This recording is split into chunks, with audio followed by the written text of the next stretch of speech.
Here we go, back again with another match day preview. And yesterday we're back in the studio. We're not out and about, don't have that much time to be honest. So it's Sunderland take on Portsmouth down at Fratton Park after that fantastic victory against Cheltenham on Tuesday night. 5-0 win, brace from Stewart, a goal from Luke 09, a nice goal from Giacu, and also Bailey right header. So 5-0 finish. Absolutely fantastic. That was the best performance I've seen in a red and white shirt for a lot of years, and everybody went home happy. There was no ifs or buts, no sitting back. We went through from the beginning with a makeshift team. Was it a makeshift team or was it just using the squad rotation? Because the squad rotation we have at this moment in time with that fantastic transfer window, one of the best transfer windows I think it's going to turn out to be for a long time. We do have the squad rotation now. And we did win 5-0. And not one of you, not one person out there, you're all absolutely useless. You're useless, yes, you are all useless. Not one person got the correct score, including this useless buggery as well. Eh? Nobody got the correct score of 5-0. There was a few 3-0s, there was a few 4-0s, there was a few 6-0s, but nobody put 5-0 down on the comments, in the comment section. If you did, correct me if I'm wrong. But yeah, so nobody got the correct score. Yes, that's really easy. Every week, keep getting the scores wrong because you're absolutely useless. And that'll save me having to write it down on the board at the back. But yes, anyway, joking aside, nobody got the correct score. Nobody at all. That was over the moon. Absolutely over the moon with a 5-0 win. Unfortunately, though, Broadhead went off with a little bit of a hamstring injury, niggle, and it's not worth risking, I don't think, this weekend. I think this weekend he will be rested because you cannot risk a hamstring injury. You know, it's one of those injuries that doesn't just heal overnight. So he needs the rest. I don't think he will be part of any of the team at the weekend. If he does come in at the weekend, then I'm completely wrong and completely mystified how that injury is healed so quickly. I know he's young and he has all the technology and all the will in the world, but, you know, up to date massages or masseuses or whatever you want to call them, we call them physiotherapists, yeah, not massages, physiotherapists. I still don't think he'd be risked in this match at the weekend. So unfortunately, Broadhead, who was very close to being man of the match, if not man of the match for a lot of people, man of the match for the Cheltenham game. It's difficult. They're all played out of the skin. All of them played up to the top. 10 out of 10 for the whole team for me. 10 out of 10. So I am going to just give somebody man of the match. I'm going to say well done, the team performance. It's the first time I've ever said that in any of these reviews or whatever it is. I've never ever said a full team 10 out of 10 team performance. I don't think I've ever did that before. So there we go. It's the first. It's always the first. So Sunderland do go down to Fratton Park on Saturday at 3 o'clock kickoff.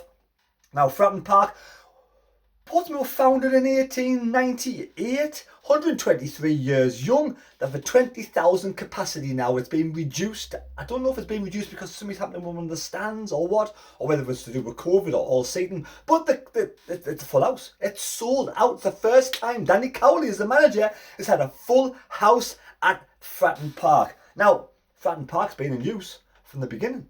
Fratton Park's always been there since 1899. It's always been there, maybe apart from the very first year. The record attendance down at Fratton Park is 51,000 plus back in 1949, but those days are now gone because, you know, they're down in League One. They've got a reduced capacity, no more standing. Will standing ever come back? The thoughts of bringing the beer back into the stadiums now. They're going to do some sort of trial run.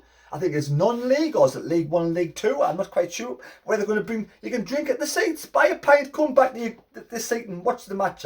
We can see I love that. Like, I love it as well. That'd be great. If you get a pint and watch the match as you're watching it. But unfortunately, if that's the case, you know, when somebody scores, you know, when you have the Euros in the World Cup and somebody scores and hoy them pints all over, that is the only downside. I do not want a pint all over me in the middle of December when it's freezing cold. You can pour it down my mouth if they want, but they don't chuck it all over. So no, I'm not quite sure about bringing pints back into the stadium. I don't know. It's going to be monitored very closely because if people are going to be silly and throwing pints around, then again, it needs to be stopped because I don't agree with that. It's a waste of good alcohol. And also, I don't know, nice and clean. I don't want to get dirty. I don't ever get dirty. Anyway, Danny Cowley is the manager down at Fratton Park, and he's having a bad run of form. Portsmouth started the season on 3 consecutive victories in the league. 9 points, right? 9 points after 3 games. They have now played 10 games and have only got 12 points. Unbelievable, isn't it? They haven't won in 9 games. Now, I don't want to put the mockers on to touch wood everywhere. But Portsmouth, the first game of the season, what was it again? They beat Crewe 2-0. They beat Fleetwood first game of the season 1-0. And then they beat Shrewsbury was the last time they won a game of football at home. It was on the 17th of August. On the 17th of August. Since then, they got beat at the MK Dons 1-0. They got beat at Cambridge at home 2-1. They drew against Plymouth. They drew against Charlton. They got beat off Burton in the game. They got beat at the Cup against Wimbledon. They got beat off Wigan. They're all in the right order. And they drew against Doncaster. So that's the kind of form Portsmouth are in. And they should have been beaten against Plymouth because they were 2-1 down with seconds to go. So Portsmouth's form, and Danny Cowley went off it the other day. Apparently somebody, I don't know if they kept the ball in the crowd, and he went and got the ball back, and he got told up by the 4th official. I think that's how it went on. But he's not having a good time. They've won 3, drawn 3 and lost 4 on 12 points, scored 10, led in 10. So this is a great opportunity for Sunderland, who are on 22 points. And just imagine if we didn't drop a point in the last minute or last seconds at Fleetwood, we could be on 24 points. But we're on 22 out of a possible 27. What a great return. The best start since the 50s or the 40s. Brilliant Lee Johnson doing a fantastic job. Now, who is the better manager? Danny Cowley or Kenny Jackett? Portsmouth fans tell me Kenny Jackett's record, mind, at Portsmouth, in charge of Portsmouth, 211 games in charge, won 107, drawn 44, lost 60, a 50% win strike rate. Now, do you miss him? Do you wish Kenny the Jackett was still at Portsmouth? Because 50% strike rate. It's not a bad take, on 200 games. Danny Cowley's come in, played 24, won 9, drawn 5, lost 10, and only a 37% win ratio for both of them. I know it's early days, you've got to put his stamp down on everything, but Kenny Jackett's got Leyton Orient, played 11, won 5, drawn 5, lost only 1. So were you a bit harsh in getting rid of Kenny Jackett? I personally don't care. But anyway, like I said, it's going to be difficult, but team news on Saturday. This is the team I think that Lee Johnson will put out. I don't think he'll bring back Serkin. I think he'll make sure Serkin's 100% ready before he gets back because that concussion. So Huggins played really well. Again, 10 out of 10 on Tuesday night. So for me, he'll keep his left back position. Winchester, one of the players of the season, not the player of the season, as right back. Flanagan will keep his place. I think Doyle is not 100% either. So I don't think they'll risk Doyle. They'll wait another week and see how it goes. So I don't think they bring Doyle back. I think Flanagan did that well. And Flanagan and Wright did that well. I think they'll stay together as a combination. I think Evans will keep his place. I think Dan Neil will stay on the bench for this moment in time. But that is the only position I am not certain about, because Dan Neil could very easily come back into there, and that wouldn't bother me 1 second because he's a great star in the making. But will Evans keep that place, in this physical Portsmouth side? Luke 1-9.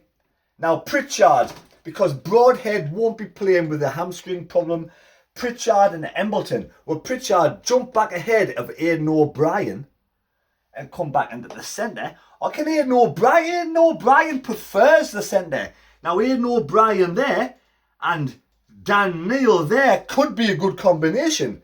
That could be a good combination, because I do think Aidan O'Brien appreciates the service from Dan Neil. So Dan Neil and Aidan O'Brien, for me, I wouldn't put it past Lee Johnson having that combination. But I do think it will be Evans and Pritchard and Embleton back in on the right with McGeady on the left. Now Pritchard and Embleton may change, I don't know, and Stuart keeps his place. So that's the team that I think will start. Now Hoffman, let's have a talk about Hoffman. He's come in after the first game. 1 or 2 people said he was a bit shaky, a bit iffy, but since then 2 clean sheets. And I watched him very carefully on Tuesday night. And he just looked so comfortable on the ball. So easy on the eye. He just gets the ball and passes the ball on straight away. Recycles the ball straight away. No messing about, no humming and hawing, no picking the ball up, going to give it a goal kick. Never kicks the ball out. Just gets the ball in his feet, passes the ball like he's just like an outfield player. Now, that's what Bayern Munich like. So Hoffman, he just looked so... He gets the ball recycled so quickly and the ball's going again in defence. So Hoffman, to me, is an absolute... I think it's going to be a star in the making. But it's easy to say that when it comes from Bayern Munich. But he just looks... And someone tell me his size. On Wikipedia, it says 6'4". It doesn't look 6'4". But I have to think that's what he is. But that's the starting lineup for me. So, tell me your score predictions. Put your score predictions if you're not useless like you were on Tuesday. I don't mind you being useless if you win 5-0 every time. But what's the score down at Fratton Park? It won't be easy. Portsmouth will turn the tide. Danny Cowley's a decent manager. He will sort this out. He will turn Portsmouth around. I do wish Portsmouth all the best and their fans in the future, but hopefully Sunderland can make it 25 points out of a possible 30. I am going to go for... Now, I do think there's a goal for Portsmouth there somewhere. I do. They seem to be scoring goals. They started off the season. I think they were playing 3-4... Was it 3-4-1-2? But then they moved it to 4-3-3. And now I think they moved it again. Was it a 4-3? How much you now? What is? They played 2 up front. Or was it? No. Against Burton, they played the 3-4-1-2. But earlier in the season, they were playing the same as what Sunderland play. Yeah, they was playing the 4-3-2-1. So, I think Portsmouth will change the system at the weekend just because of Sunderland's coming to town. So I am going for Portsmouth 1, Sunderland 2. Difficult game. 2-1 win for Sunderland. I don't think the clean sheet will be kept just for the sake. I just think that, I don't know, I hope they do keep a clean sheet. I really do hope we keep a clean sheet. But I just got a feeling we will let a goal in. But I'd rather not get the score right and win 3-0. But I'm going to go Portsmouth 2, Portsmouth 1, Sunderland 2. There's my score prediction. Right. So let me know in the comments down below your score prediction. Can you get it right? Are you still useless? And also let me know who you think will come in for Broadhead. Would it be Pritchard, Embleton and Neil? Will Neil take Evans' place? Or will that be the starting 11 that comes in? I do hope we can get a win this week and continue this great run of form.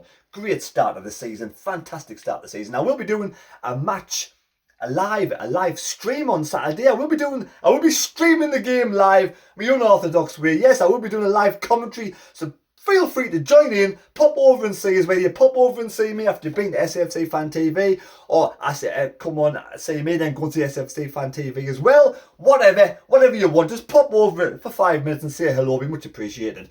And also, please tonight, come along, SFC Fan TV. It is at 7 o'clock, Thursday bunch getting together, and we'll discuss, dissect, and talk all things Sunderland. We'll talk all things Sunderland. So there you go. Hope you enjoyed the video. Please take care. God bless. May your God go with you. And subscribe to the channel. We're close to 11,500. And it's you that do the business. It's you that do the business. I met a load of good people again on Tuesday night. And everybody was fantastic. So take care. God bless. And we'll see you later.